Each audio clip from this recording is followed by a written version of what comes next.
That's perfect. So let's start this session. Hello, everyone, and hello, World Cup community. Welcome to today's exciting AME session, guys. And we are thrilled to have you all here as we dive deep into the one of the most promising multi-sector project in the Web3 space. That is Ado Protocol. That's the home of DeFi and RWS, CeFi, and Infra. Okay, and guys, Arrow is not just building another blockchain, but it's creating a full ecosystem that's connect decentralized finance, real world assets, centralized finance, and even the travel industry all around one unified platform. So without further ado, let's get started and explore like what make Arrow protocol such a powerful force in the next generation of blockchain innovation. And as you know, guys, for this purpose, we have a very great panelist here, that is Miss Emily and Mr. Backlund here. So yeah, it's pleasure to have you here, guys. Thank you so much for joining.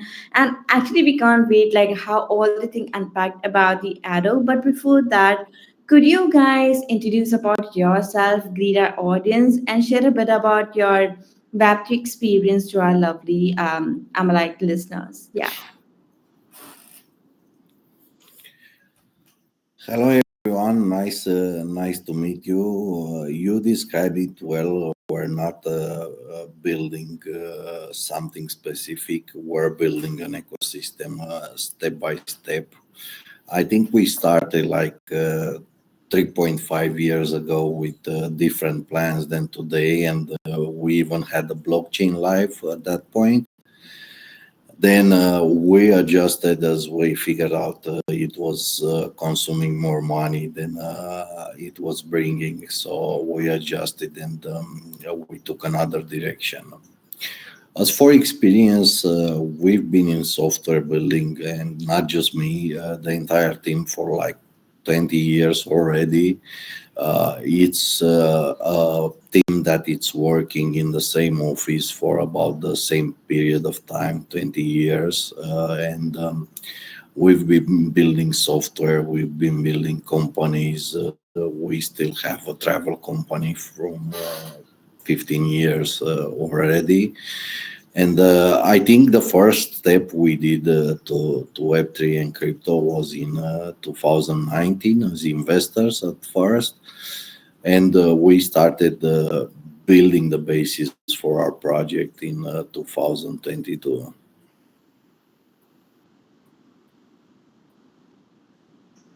All right, thank you so much for such a great introduction. Moving ahead, Miss Emily, can you also like introduce about yourself to our audience? Yeah, okay. Hello, guys. So I'm Emily in here. I represented of Zenit, and in here we have working together with Bogdan as CAO of other protocol. And in here we make the second association in here to discuss more deeper about what he built. So make Bogdan as a central person to asking more deeper. And yeah, welcome, guys. All right. Thank you so much, guys, for such a great introduction. Especially to have you, both of you. And now let's start with the basic, okay? So that our like community member get the foundation of the project. So, Mr. Baglan, can you please introduce to our audience what exactly is Arrow Protocol and share the vision behind combining DeFi, RWA, CeFi, and travel into one integrated ecosystem? Yeah, as I said before, it's an ecosystem. Basically, if you want a parallel to it, it's of course, at our own level so far, it's basically the combination between BNB chain and Binance, where you have the decentralized part in BNB chain. That's basically what is the protocol. Long way until we have the chain back up, of course. And then you have the centralized businesses that are producing revenue, and a part of that revenue it's shared with the protocol through buybacks and burns, through staking, for example. And basically the parallel with Binance. We're not building an exchange. Travel is one of the centralized businesses. We already have a few SEFI products already through partners. So mainly this is the foundation, and later we have to develop it and move it to our own chain. 3 years ago, we were envisioning a layer one when we were thinking of our own blockchain. I think it won't be a layer one. I think it will probably be more cost effective to make it a layer two at this stage. But again, the blockchain is probably the last build of the ecosystem, or something like that. Uh, I think we should go through all of the products like in details, because I'm seeing questions I've seen yesterday in the EMA we had with Zenix, and I'm still seeing questions today on Twitter that are some way off the mark and probably should be explained better to the audience. All right, yeah, for sure, Mr. Bagton. Thank you so much for the introduction, and we will take care of that. We will like cover all the product regarding the ecosystem. Beside that, I have another question for you. Like, moving on the tax side, could you please answer, like, as we know that the Ado protocol is launching Ado chain and a shared POS layer one blockchain. So, could you tell us what advantage this particular architecture bring in terms of scalability, transaction speed, and user experience? We're not going to go there. There are like the blockchain space is filled with a lot of blockchains that are quite advanced from a performance standpoint, but they are unused from a user standpoint. So it's the entire reason we scrap the blockchain. We need to build users, products, dApps for people to use every day. We can do that on any blockchain. At this point, once they are doing enough traffic and the user base is large enough, then you have grounds to be able to move to your own blockchain. Otherwise, it will be just probably another failed attempt at a blockchain, because regardless of the technology, you still need the people to use it. A blockchain is just like a business. If people are not using to a high degree the blockchain, it will not have revenue, because that's mainly gas fees. All right, thanks for the clarification. Moving ahead, when I check out the comment on our ads handle, what I have noticed there's a lot of people who are keep asking some of the questions. So let me cover that so that they will get the clarity regarding the project. So one of our member asked you that like Arrow protocol is defining like how people experience travel through blockchain. So what exactly the ultimate vision behind merging Web3 technology with one of the most, or could say, world biggest industry travel? Let's start with travel. It's a field we know. It's a field where we have our own company. It's a field where we also build it online before COVID. We did have problems with payment processing, and I think crypto helps a lot in this area, and it's the main reason we moved to crypto and figure out the crypto project. But I think it has evolved, and it can be much more than that. For example, NFTs. If you talk at this stage about NFTs, everybody hates them, and probably everybody is down bad on NFTs. But the use case for NFTs was just like highly valued or highly inflated JPEGs, in my opinion. The protocol itself can do much more than that, and you can think of a way for NFTs like loyalty perks or loyalty discounts. For example, Let's say you travel with Emirates, all your flights are with Emirates. They give you miles. One of the problems that you have with miles is that you can beneficiate the miles yourself. The difference in Web3 is that you don't have to use the miles yourself. You can rent them to someone else, or you can, for a fee, someone else can come and use your miles. How we're thinking of doing this with travels, it's have a limited collection of NFTs, as nobody likes to keep inflating and bringing new collections. And once we have the user base for each NFT, making them gamified, upgradable. You can upgrade them, of course, through paying or traveling there, and then building a marketplace for people to rent their NFTs. For example, let's say you go to Germany often, you upgraded your NFT to max discount for Germany, but you're not traveling to Germany anymore, or you're traveling somewhere else and you start upgrading there, but you want other people to use your NFT. So it will need a marketplace on a blockchain, of course, that's low in gas fees, for other people that don't have an NFT to be able to pay you a fee in tokens, of course, and beneficiate the same discount for Germany that you have. That's one of the best use cases I can think for NFTs. You can think of access pass for concerts, tickets that are hard to falsify, and probably that's a good use case too. But in terms of loyalty perks or loyalty discounts that can be rented to other people, that you don't know, I think it's one of the best use cases you can find for NFTs. All right, that's a brilliant explanation. Thank you so much for answering on that. And I actually love like how Arrow is not just making travel cheaper or more transparent, but like actually reimagining the entire user journey. So that's good to hear. It's exciting to see like how Web3 can make the world smaller, fairer, and like more connected through real world use cases like this one. So thank you so much for such a concise answer.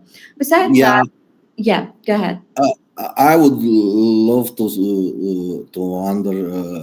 underscore something here. Like we all talk about adoption, and adoption is probably one of the hardest problems. You can think there are reasons like user experience, user interface. People need so many steps to get used and be onboarded to Web3, and that's probably true. But probably a bigger reason, I think, is the fact that investing, it's just it's not a need, it's not a basic need, it's probably a luxury. You invest if you have the luxury to invest. That's how the Web2 people are seeing. When you introduce travel as an onboarding vehicle, then it becomes a need, because everybody travels. Like at least you're doing a vacation per year, or a hotel per year, even if it's in your own country. We're talking here global travel. So even if you're traveling locally, everybody travels. Sure, there were a few months during COVID where we got all stuck in homes for a period, but I think it's back to normal now, and the world is moving, and everybody is going out, everybody is traveling, and it's probably the best way you can onboard people through Web3, because you're generating a need, you're solving a problem for them. 100%. I'm like, it will lead a mass adoption within the Web3 space. So, yeah, totally agree with you. Besides that, let's talk about the transaction a bit. So, one of our member asked you that, like, how does ADO swap transaction bonding eliminate MEV and cut fees to 0.01% for 5 million plus trades? You mean on the DEX side? Yeah, correct. Well, it's a funny story. We've started like when we started the project, we basically fair launched it. That it was the Biden era. Everything was a security. So we figured like, okay, let's launch it like a meme coin. We don't have supply. Everybody can buy it and start from there. That basically led to us doing all the mistakes in the book, because we don't have the experience of a previous project. We do have the ambition of not failing and making it work regardless of the situations. And after doing all the stupid stuff, after having problems that weren't dependent on us, we decided at some point that it's time to move from BNB chain to Ethereum, as it was like early last year. And while preparing this move to Ethereum, we've seen some other issues that needed fixing before making the move. We did put in the work to fix them before launching on Ethereum, and I think at this point we're probably in the very high level of knowing what you need on a DEX, how you need to set that up, how you need your liquidity pool to work, how to block MEV bots, because at the end of the day, if you look at monthly traffic for Ethereum, 40% of gas fees is generated by MEV bots. If you look on our chart, I don't think you'll find 10 transactions made by MEV bots in the last 3 months. So it's pretty clear, or it should be pretty clear to everyone that we've managed to fix that problem. It's just for us for now, but in the future, and I think we'll be we're talking the next few weeks here.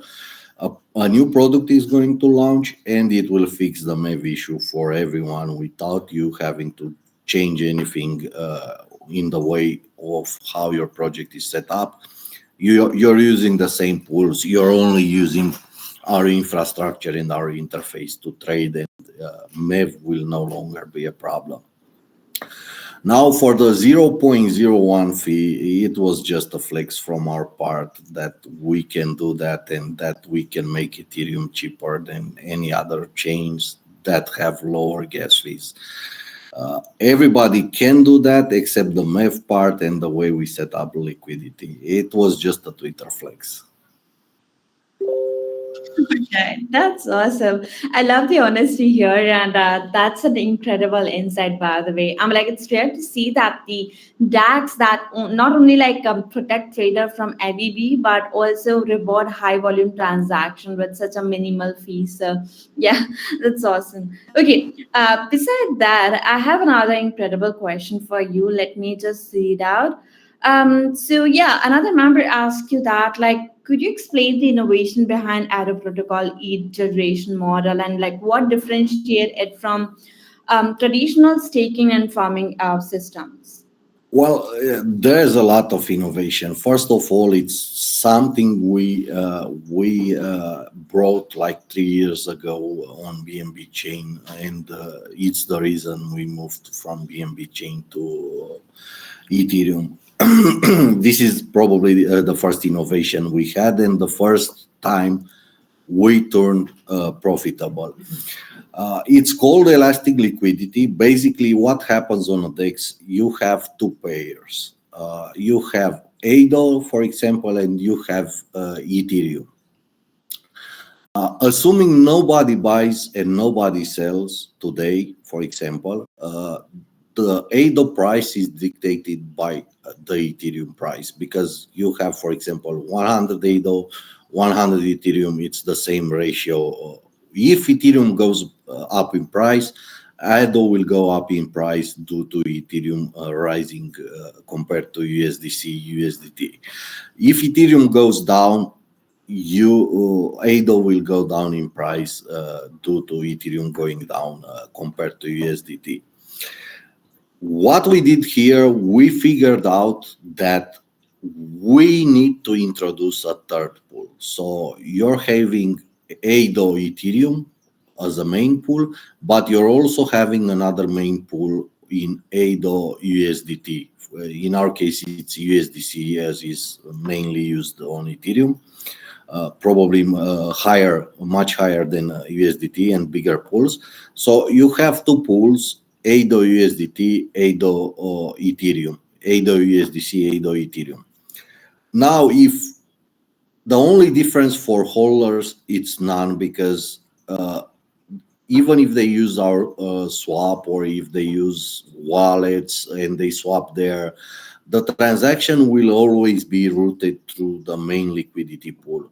And what we do here, for example, if we expect next Ethereum to grow, you will see the entire liquidity in the ADO Ethereum pool. If we expect a market dump, but a significant market dump, we're not talking like 5-10%. If we expect, for example, bear market comes tomorrow, we expect bear market to come tomorrow, we're going to move the entire liquidity on USDC pool and wait until we think Ethereum dropped to a low enough levels. It doesn't make any difference for holders, for traders. It's just a way for us to put every cent invested in ADO, it's put to work to be able to generate yield. We've already proven, I think in 2023, 2024, we had 200% returns using this mechanism. Next year, we should have had over 200, but we were unable to use it as the smart contracts were locked on BNB chain, and BUCD was no longer viable to be able to change from BNB to BUCD, because the pool went down from 200 million to like 3 million or 4 million, something like that. We had like 10%, 15% slippage. It was a good lesson. It teach us what to do after we moved to Ethereum, and it brought new products and new infrastructure, which you guys can see a part live today. That's how we got to the no-MEV part, and you're going to see with the launch of the new product the rest of the infrastructure we worked with. So this is something we did. We proved it works. It's probably the only reason why so far ADO is, I think it's probably in top 5, if not the single most profitable crypto project in terms of revenue generated per user, because every money is put to work. Now that we got used to this system, we'll continue with this, including for the liquidity pools, but also for the money in the treasury, because once you go after above 40% returns per year, and this year we had the 85 since February, you're used to getting profit and you don't want to stop. So regardless if the money are in liquidity pools or if they are in our treasury, we'll keep doing the same thing and move where we think the market will go with a big part of the liquidity. And the way users are seeing returns from this, it's quite simple. You're seeing it in price. If you take a look in the last 3-4 months of what ADO price did, that's due to the 85% returns we had since February. Wow, thank you so much for that clarification. And it's really good to know 85% return. I'm like, that's really, I'm like, rare to see in the Web3 space. So, yeah, people, this is your chance. The Crypto World Club is here to introduce us such an incredible platform that is ADO protocol. So, yeah, just be the part of this thriving community. If you want to know more about the ADO protocol, I would recommend you to do check it out your white paper or their website as well for more comprehensive understanding of their work. So please, guys, do so. Okay, so now I'm still about, and I have another insightful question for you from one of our members. His name is, I think, Leo. So he's asking, like, in what way does ADO protocol aim to reshape the future of institutional grade yield generation and bridge the gap between Web3 finance and Web3 innovation? Web2 finance and Web3 innovation, yeah.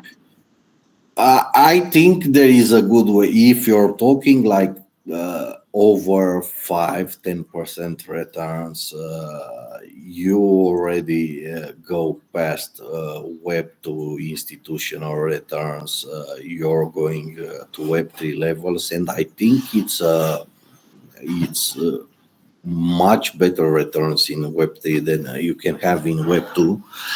However, this depends on the money you're working with and the budget you're working with. For example, we have two partners on the yield side, which both are trading desks on different levels. One has about 30 million assets under management.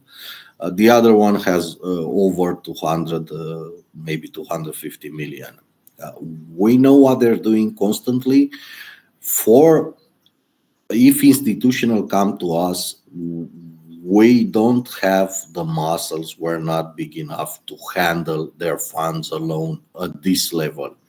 So if someone with over, let's say, 500K or over 1 million comes and wants yield from trading desk, it's easier for us to onboard them directly to one of the trading desks than to handle it ourselves.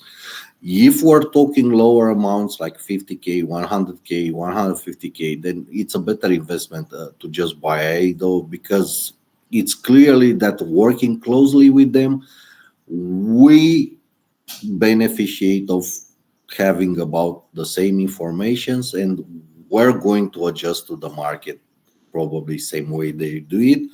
We're just not doing any hedges or any leverage. But I think later we can do even hedges. For example, if once treasury funds grow higher, for example. But for little investors, I think the best investment is ADO. For way bigger guys, the best would be probably to onboard them through the trading desk. It's non-custodial. They have full access to their funds. They can see all the trades there. They are the ones paying from profit at the end of the month. So it's quite simple, easy. They can monitor constantly. And the issue here is that we're not going, even us and even trading desk, we're not going after institutionals without having something to gain. So clearly, we have something to gain for the project once we onboard someone, even if it's our partners.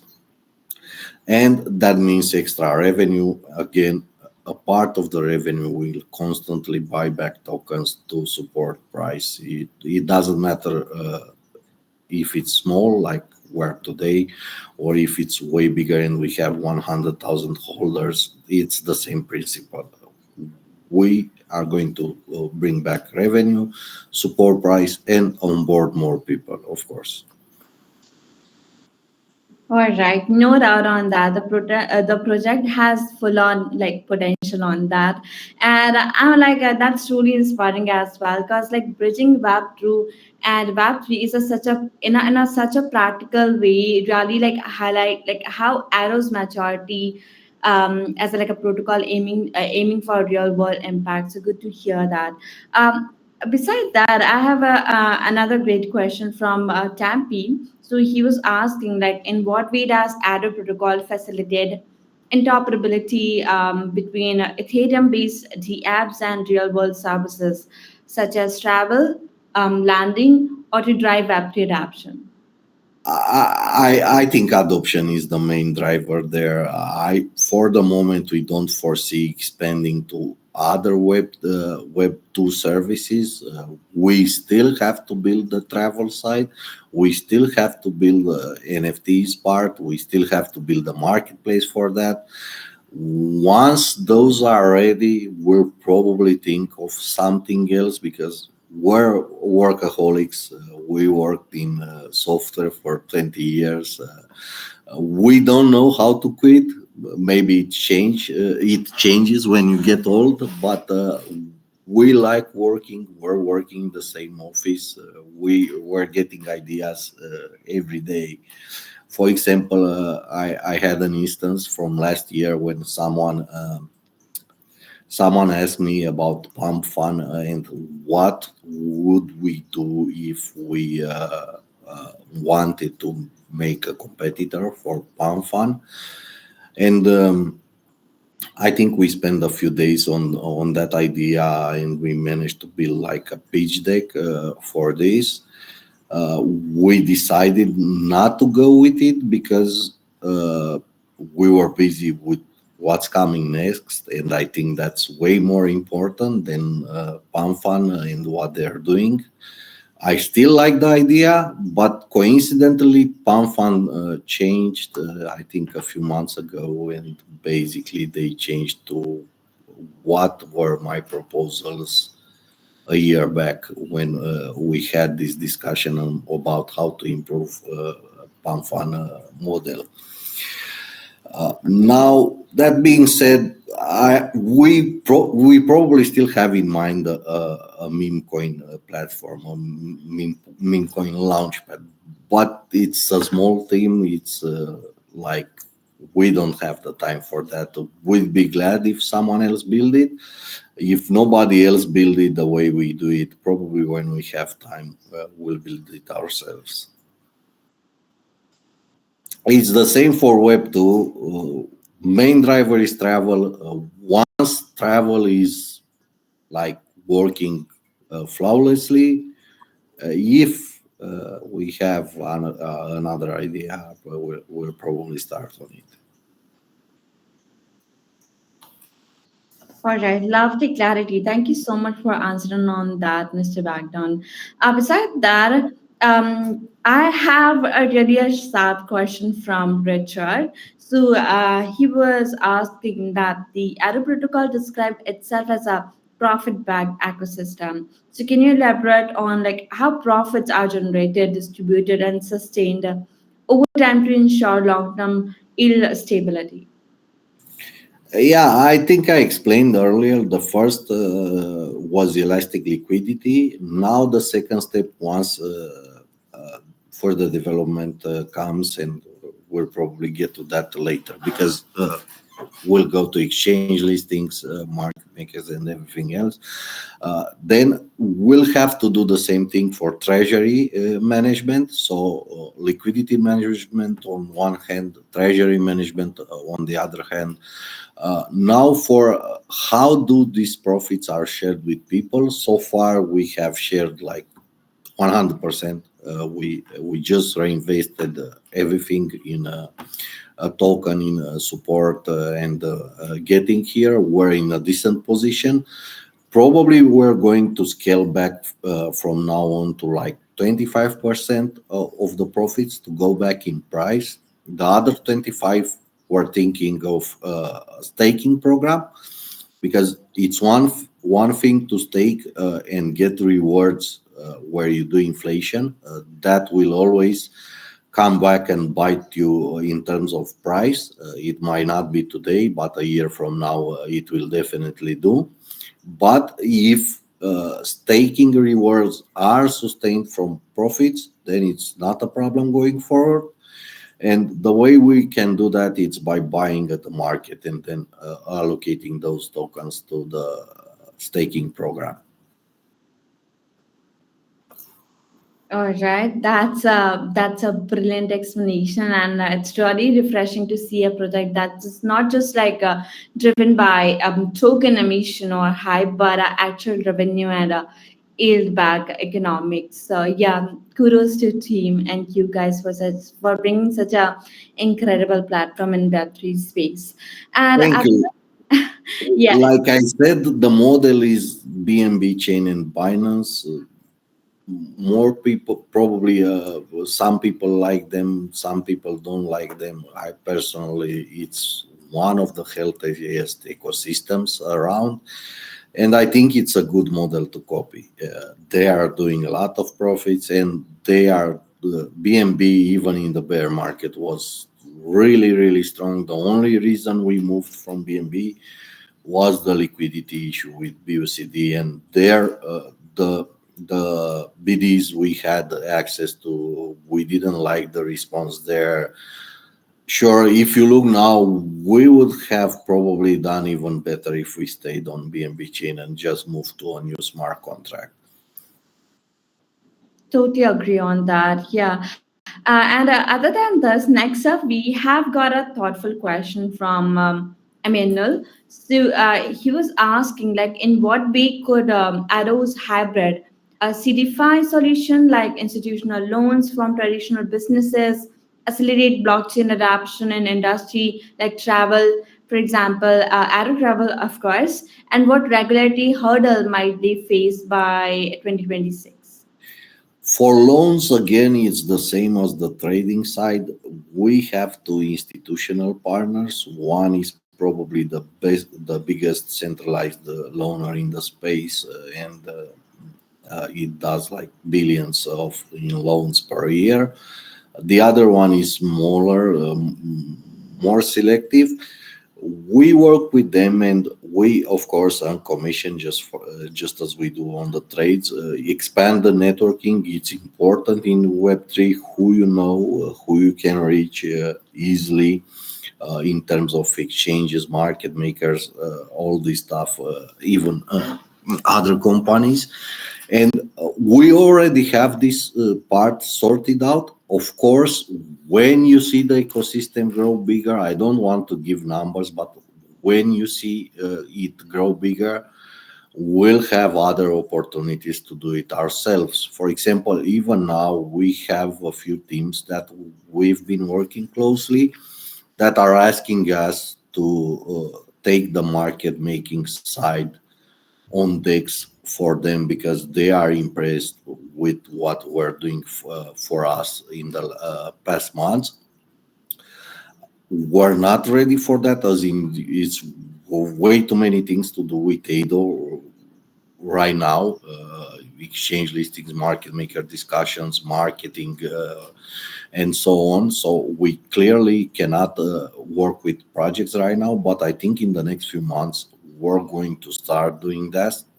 This again, it's more profit for the ecosystem. We need a larger office for that. We need to hire a bit more people to be able to serve other projects, but it's more profit for the ecosystem and more opportunities in the long run. Once we get big enough, you're probably going to be loaning from us, maybe even decentralized. Same way with trading. Once we get big enough, maybe we don't onboard two partners and we do it ourselves. You could never know at this moment, but I see it getting there. I think we're already past the point where some of the things from the roadmap just came a lot earlier by partnering with bigger players. All right, that's really amazing. Thank you so much for such a clear and insightful explanation. Thank you. And like bridging compliance, innovation, and even the real world adoption, that's the kind of foundation that helps blockchain to evolve into mainstream finance. So, yeah, that's really awesome. And beside that, the USDC OTC loan feature is integrating actually. So, how do you handle collateral and liquidation risk for loans up to 200 million? Yeah, for like I said, for now we're not doing it ourselves. We're doing it through partners. They're centralized, and we know the terms. They are doing the liquidations there because we participated and intermediated some of the deals. But I don't have the liberty to talk since it's not ours that it's doing this. Even before the call, we had like a request from one of uh, I think it's top 300 project for to intermediate a loan, and probably we're going to look at it after we finish the AMA. As I said, for us, we're too small to be offering these services ourselves, and I think there are brilliant ways to be able to hedge and avoid downsizes, but we're not yet there as an ecosystem or as a community to be able to put our money to work. And then in this case, we have to put others people's money and just earn a commission until we get there. All right. Thanks for clarifying on that. Also, people who are listening to us right now, guys, you just need to like stay tuned and support them also to know more about their future plans and the further update regarding the project on their social channels. So yeah, just do follow all the social channels of the Arrow Protocol. And one more thing, the Crypto World Club team already pin all the social channels of Arrow Protocol on their Telegram group, on their announcement channel, and on their X handle. So do check it out from there. You don't have to worry like where you can find all the social links. Okay, so please do so, guys. And other than this, Ms. Wagner, we have got one more fantastic question from Up to Short. So he was asking regarding the future plan, like what future plan does Addo Protocol have for integration with a Zenix app, and how will these impact the adoption of Addo token in the crypto market? Uh, we're we're talking with them for a few months. They've been highly recommended by some other people we trust. I think there is more ways to collaborate with them in the future. And like I said, in Web3, it's very important who you know and who you have access. Even right now, I don't think we have 1,000 users. Probably it's wallets users. I'm not sure. But even right now, we know the requirements for Binance. Not only we know them, we have the right people for a Binance listing. That doesn't mean we can do it. Again, we're pretty small. We need to take it step by step, increase the user base, bring more products, make more profit than we do today. But a listing on a big exchange, and Binance is the biggest, it's quite at hand or easy to do. We don't have to hire external companies to introduce us or anything like that. It's like a DM away from asking the right people if we can do it or we can do it. And I think it's like this in every case, even if you are talking with exchanges, market makers, institutionals. It's better to have friends than to not know anyone, or even worse, to have enemies. All right. Yeah. Thank you so much for answering on that. And besides that, actually, to be very honest, what I have noticed that a lot of people are really taking care of the Binance listing, but that's not the case. To like list on the Binance will give the I mean like the project success, because there are some criteria which will like not help to bring the sustainability in the project. I mean like as I know that. Actually, Binance has been doing with most of the project, like they are asking them to dilute 8% of their supply for listing. That wouldn't last long. So yeah, I will like take care of that.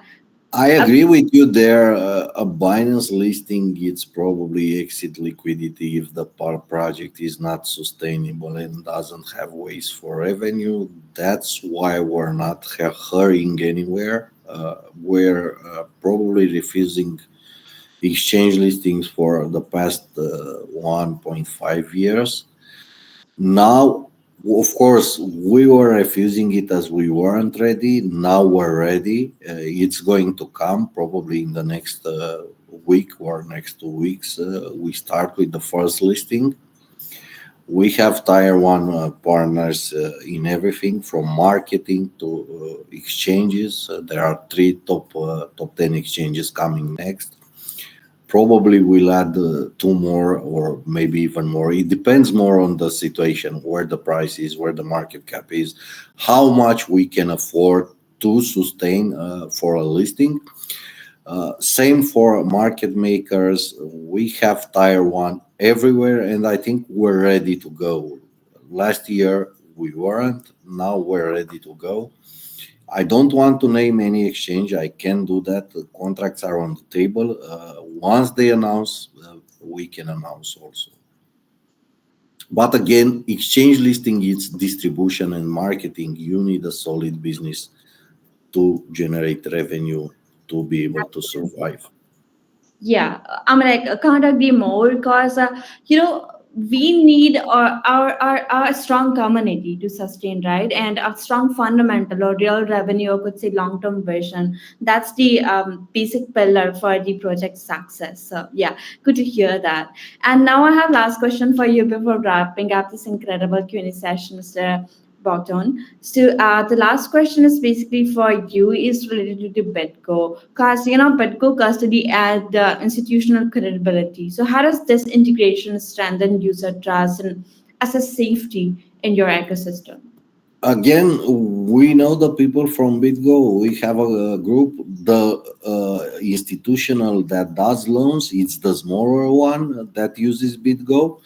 Uh, Custody with BitGo is safer for everyone as they can keep checking the funds, the collateral on chain, and it makes everyone like more relaxed in this situation that the collateral is not used in other type of schemes.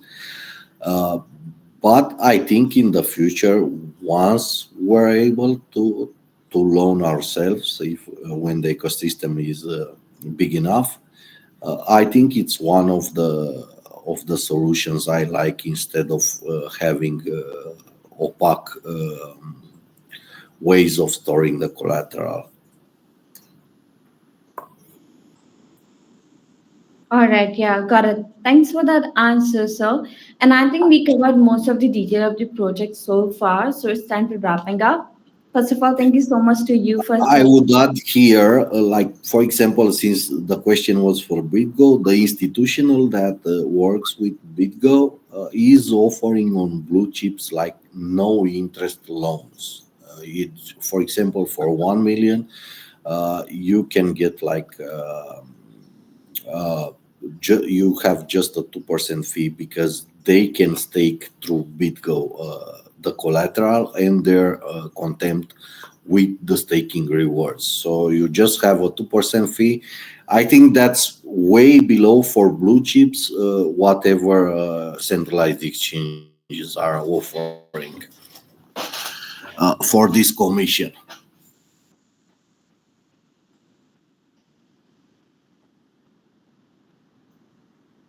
All right, thank you so much, sir. Let me take confirmation on something. Hold on a bit.